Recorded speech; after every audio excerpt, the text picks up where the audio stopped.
Yeah, g'day folks, Wild Man here. A bit of a rough day for the Wild Man. I'm down on the Adelaide River. I was just out feeding crocodiles and my hat blew off. Brand new, 3-week-old Akubra. Just getting it nice, fitting on my head, starting to sit real good, and it blew off my head, big gust of wind, and a flipping crocodile ate it. I'm not overly impressed about this. Blew off my head, I threw it in my hand, nearly caught it, but off it went into the water, and a big crocodile, big 5-metre crocodile swam over and ate the bloody thing. So, anyways, I'm pissed off.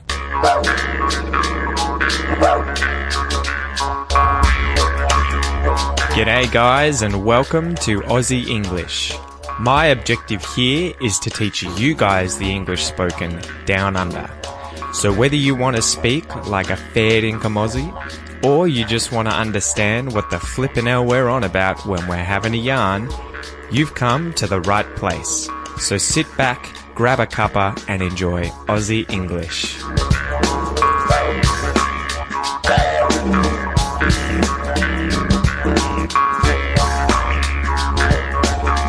G'day guys, welcome to this episode of Aussie English. So, how are you going?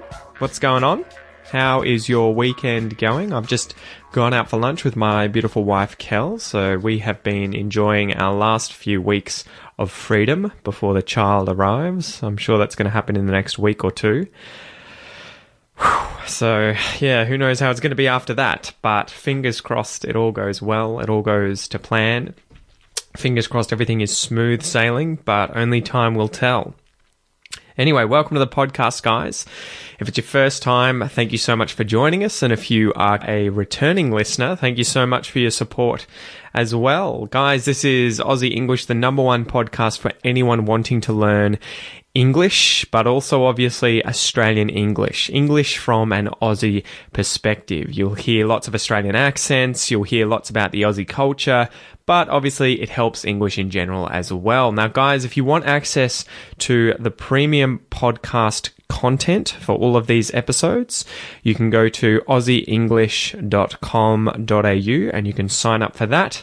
And if you would like access to the premium podcast as well as my 60 plus other courses and everything else that I have in the Aussie English classroom, go to the same place, www.aussieenglish.com.au and sign up. Now you can try for $1 for your first week, okay? So you can get in there, you got nothing to lose, give it a go. The intro scene there, guys, at the very start. The intro scene was from my friend Wildman. Now you can check him out on Facebook or Instagram. Just search Wildman on either of those two platforms and you'll find him. But I remember seeing this video a few years ago when his hat blew off his head into the water and a crocodile ate it. Now, go to his Facebook page, follow the link in this transcript, and you'll be able to actually see the footage of the crocodile eating his hat. And I'm also going to put a link in there for you to check out what happened after the event, okay? He may have been sorted out by a hat company in Australia called Akubra. I wonder if you've heard of this brand. Anyway, we'll talk more about them in the Aussie English fact. But before then, let's get into the Aussie English joke for the day. So the joke. Obviously, I was thinking, all right, we're talking about things we wear today, like a hat, and the word wear is in the expression for today. So I thought I'll try and find a joke about wearing things. So here's the joke. What does a house wear? What does a house wear, right? What does a house, the thing you live in, wear as clothing? What does a house wear? A dress. Ooh. Do you get it? Address, right? Address, address. So the joke here, the word is spelled ADDRESS, like every house has an address, right? You know, I live at number 1 Long Street in New South Wales. That's an address. But if we were to split those words up, a dress is the thing that a woman wears at, say, a wedding or a party, right? Or on a hot day, she might wear a dress, right? What does a house wear? A dress. Ooh, that's a good pun. Anyway, today's expression, guys, is the worse for wear.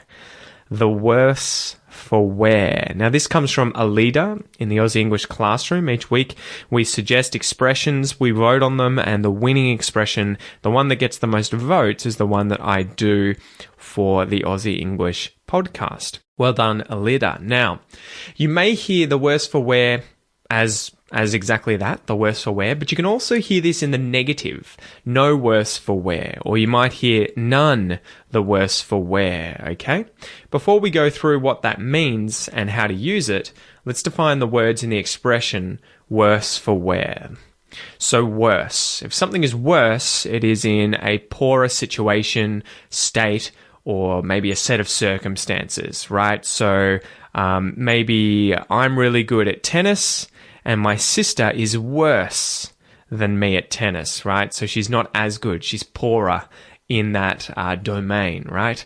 Or maybe I win a prize at a carnival and the rest of my friends do a lot worse. They don't win anything, right? Worse. Better, worse. Worse is the opposite of better. To wear something. Now, this can mean a lot of different things, and it can be used as a verb or a noun. If you wear something, like that house was wearing a dress, right? You're putting clothes or decoration or protection on your body, right? To wear something. However, if you wear something a lot and it starts to deteriorate, we call that deterioration wear as well, right? As a noun. So it's the damage or deterioration sustained from continuous use of something. That is the wear. So yesterday, for example, I bought some new shoes because my old shoes, I had worn them a lot. And as a result of wearing them a lot, the bottoms of them, the soles of the shoes, had become damaged. They had deteriorated a lot. They were worn and there was a lot of wear on the bottom of them. So in this case, it's the noun, wear, okay? So the expression, the worse for wear. If something is the worse for wear, or someone is the worse for wear, it's that they're tired or in poor condition because of a lot of work or use, right? So the shoes that I replaced yesterday, I replaced them because they were the worse for wear, right? They had been worn down and they were in a much worse condition. If you're no worse for wear, or none the worse for wear, it is that you are not in any worse condition despite rough treatment or despite being used, okay? And so ultimately, it is that something is worn through use, and to be no worse for wear, or none the worse for wear, is not worn through use. So despite being used, it hasn't been worn down. It hasn't accumulated a lot of wear. So where did this expression originate? I was looking this up, and it's actually quite an old one. So according to John Haywood's A Dialogue Containing the Number in Effect of All Proverbs in the English Tongue, this is a very old book from the 1500s, worse for wear is one of the older phrases that was first in this book, in the first edition in the year 1546 in English. And it was in there as all thing is the worse for wearing, meaning as things are used, they become worse, they deteriorate. And as it became established in the language, worse for wear developed into a synonym for worn out. At this stage, the variant none the worse for wear was coined, meaning used but not worn out. And the English poet Charles Churchill used the expression in a rather backhand compliment to his wife in the poem The Ghost in 1794. And here's the poem. Some in my place to gain their ends would give relations up and friends, would lend a wife who they might swear safely was none the worse for wear. Once we arrived in the 20th century, however, the expression worse for wear took on a different meaning, meaning drunk. So it can actually mean that too. And this was taken up in the UK tabloid press in the 1960s and is now often a euphemism for talking about someone who is waking up or surviving a big night out and they're hungover, right? They're a little worse for wear. Anyway, let's go through some examples of how I would use the expression worse for wear, none the worse for wear, or no worse for wear. So example number 1, you're a kid playing in your family front yard, right? The family house, you're in the front yard and you're playing around. I remember doing this as a kid, and I used to have a plastic motorbike that I used to ride up and down the driveway. I used to hurtle up and down the concrete driveway at breakneck speeds, or at least what seemed like breakneck speeds. They probably weren't very fast speeds, but yeah, as a little kid, they felt like it. I was hooning around, and one day I remember that there were rocks on the concrete. And I was riding up and down, and one of the pebbles or small stones, rocks, got caught under my wheel and caused me to crash the bike. So I went flying into the concrete. My dad ran over and picked me up, probably whilst I was crying, a little upset, a little shocked. But he saw I wasn't hurt. I wasn't any worse for wear. I was okay. I wasn't harmed. I was no worse for wear. But the bike was probably worse for wear. It probably had a big hole in its tyre after that. Number 2. You're going away on holidays and you have some teenage children and they're staying at home, they're living in your house and they're planning to have a party with some friends. You tell them that they can do that, but that they can't trash the house, right? Or else they'll be grounded for the rest of their lives and pay for all the damages to be fixed. So you reckon your chances are maybe 50-50 that they'll behave themselves and do as you say, but you decide you still want to go away on your hard-earned holiday with your wife. Maybe you're going to the Great Barrier Reef. Maybe you're going to Uluru. Maybe you're going to Wilson's Prom, somewhere nice, somewhere exotic, somewhere far away. You do that, you have a great time whilst you're away, and then when you head home, when you come back and walk in the door, you find the house is none the worse for wear. So everything's okay. The kids had their party, but they looked after the house. Everything's in really good nick. The house looks squeaky clean. There's nothing wrong with it. So the house was none the worse for wear when you came home. Example number 3. Now, I remember back when I handed my PhD in, I think it was the end of 2017, I remember going to a local pub that day after I handed it in at the Museum Victoria in Melbourne. So I'd handed it in, I'd submitted it online, and I wanted to celebrate. So I took all the other students that I knew out. We went to a local pub in Carlton in Melbourne, and we drank a lot and got pretty plastered. I remember having to walk home late at night, and because I was a bit of a tight ass, I didn't want to spend a lot of money on, say, a taxi or an Uber. I decided that maybe it's better I walk home, right? I was drunk. I thought by the time I get home, I'll have sobered up. I'll feel a little better, so I'll just walk it. It's only an hour. So when I eventually got home, about an hour later, I stumbled inside and was a little worse for wear, right? I was worn out. I was tired. I was drunk. I was in worse condition. I was wrecked. I hit the hay pretty much straight away. I was worse for wear. And when I woke up in the morning, I was still pretty worse for wear. I still had a hangover. So hopefully now you guys understand the expression, the worse for wear, meaning worn through use, right? In a worse condition. Or in the negative, no worse for wear, or none the worse for wear, meaning not worn through use, right? Not in a worse condition.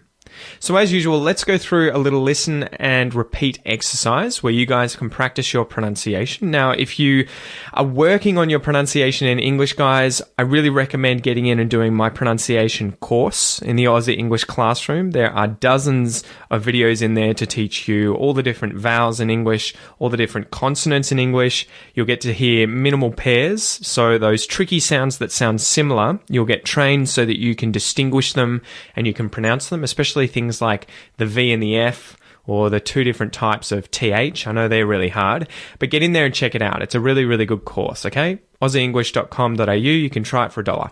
Anyway, let's get into the exercise, guys. So repeat after me. No. No worse. No worse for. No worse for wear. No worse for wear. No worse for wear. No worse for wear. No worse for wear. Good job. Now, did you notice there? For, where. I'm not saying the R in those words, and the same for worse, right? That's that Australian accent. In all those cases, there's no vowel after the R, so we don't pronounce it. No worse for where, no worse for wear. And you'll notice too, the word for gets de-emphasized. It gets reduced, and the vowel sound instead of or becomes an schwa vowel sound, okay? No worse for wear. It's kind of sped over. For wear. No worse for wear. So let's keep going. Tomorrow, I'll be no worse for wear.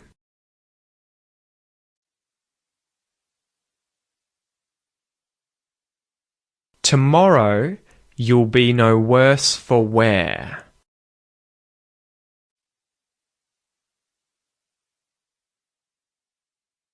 Tomorrow, he'll be no worse for wear.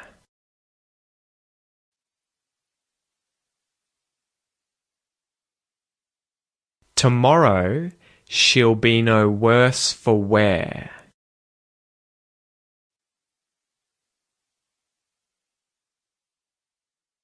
Tomorrow will be no worse for wear.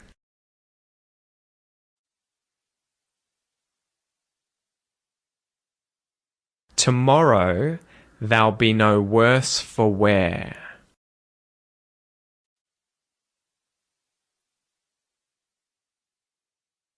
Tomorrow, it'll be no worse for wear.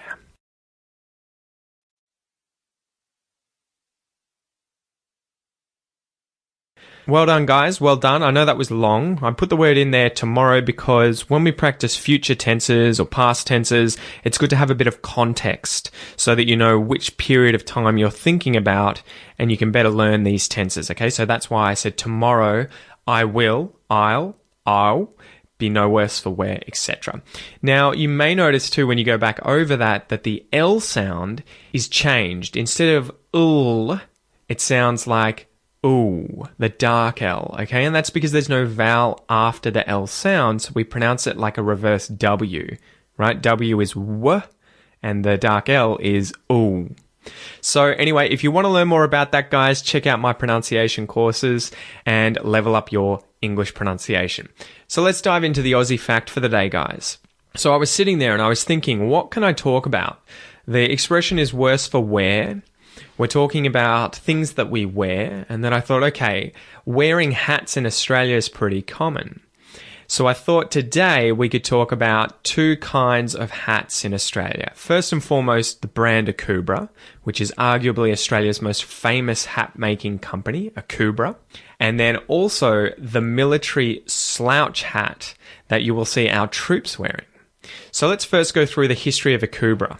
It's got an interesting history. In 1874, a man named Benjamin Dunkley made the voyage from England to Tasmania in Australia, and he decided to open a hat-making company in Hobart. Not only was he a talented hat maker, but he also had very good skills in inventing machinery. And soon after his arrival down under, in Australia, he had developed a machine for removing the hair tips from rabbit fur so that it could be used in felt hat making. This facilitated the hat making process, as previously it was a task that had to be done by hand. In the early 1900s, Dunkley relocated the company to Crown Street in Surrey Hills, an inner suburb of Sydney, and he set up a small hat-making factory there. In 1904, a man named Stephen Kerr, who was also fresh off the boat from England, recently arriving down under, joined Dunkley. Kerr had experienced hat making as well back in England and was quickly acquired by the business as a result. In 1905, he married Dunkley's daughter, Ada, and was soon after made the company's general manager. That's definitely a quick way to get to the top. From that time on, the hat-making business has been handed down through 5 generations in the Kerr family. In 1911, the company was named Dunkley Hat Mills Limited, having a mere 19 employees at the time.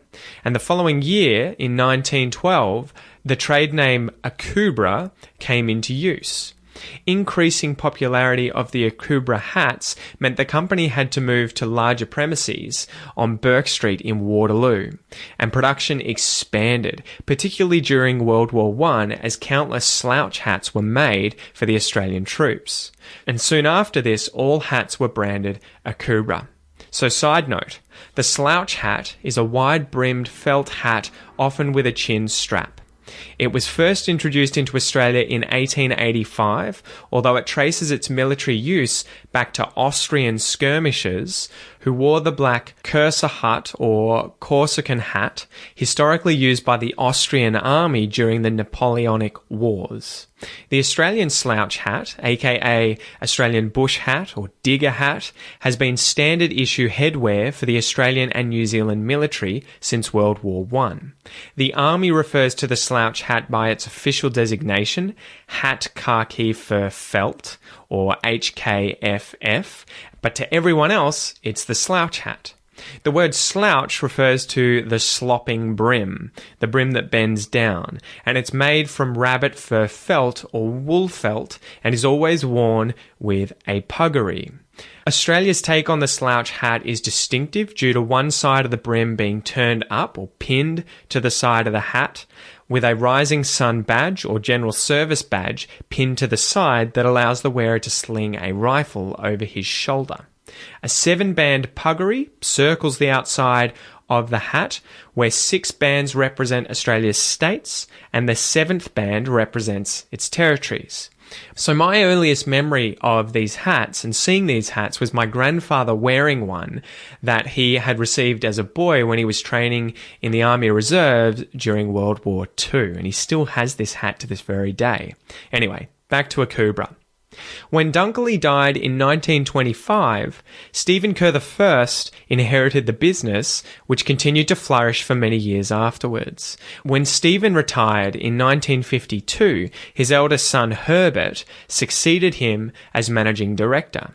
His second son, Stephen Kerr II, served as general manager and eventually took over as managing director in 1972. In 1980, Stephen Kerr III became managing director and then passed the baton on to his son, Stephen Kerr IV, who became managing director in 2007. So the family tradition continues, and it seems whoever is managing director in the future is likely to have the name Stephen. And the Akubra Hat Factory is now based on the mid-north coast of New South Wales in the town of Kempsey, having relocated from Sydney in 1974. So the hats are handcrafted, taking up to 6 weeks to make from start to finish, going through 162 steps, handled 200 times, and passing through at least 60 pairs of workers' hands. You can pick up a genuine Akubra hat online or at many stores around the country for $100 or $200. They're pretty good quality, and there are now many different styles, most of which are wide-brimmed hats used for keeping the hot Aussie sun off the heads and necks of farmers and workers in rural Australia. Anyway, guys, thanks so much for joining me today. I hope you got a lot out of this episode. Definitely go check out Wildman via Facebook or Instagram, and also go check out these Akubra hats, as if you're traveling around the country, it's always good to keep the sun off your head and your neck, okay? And it's a genuine Aussie hat. Check it out. Anyway, thanks again. I hope you have a great weekend, and I'll chat to you soon. Peace. G'day, mate. Thanks for listening to the Aussie English Podcast. If you'd like to boost your English whilst also supporting the podcast and allowing me to continue to bring you awesome content every single week, please consider joining the Aussie English Classroom at www.aussieenglish.com.au and start your $1 trial today. You'll get unlimited access to the premium podcast as well as all of my advanced English courses, and you'll also be able to join 3 weekly speaking calls with a real English teacher. Thanks so much, mate, and I'll see you soon.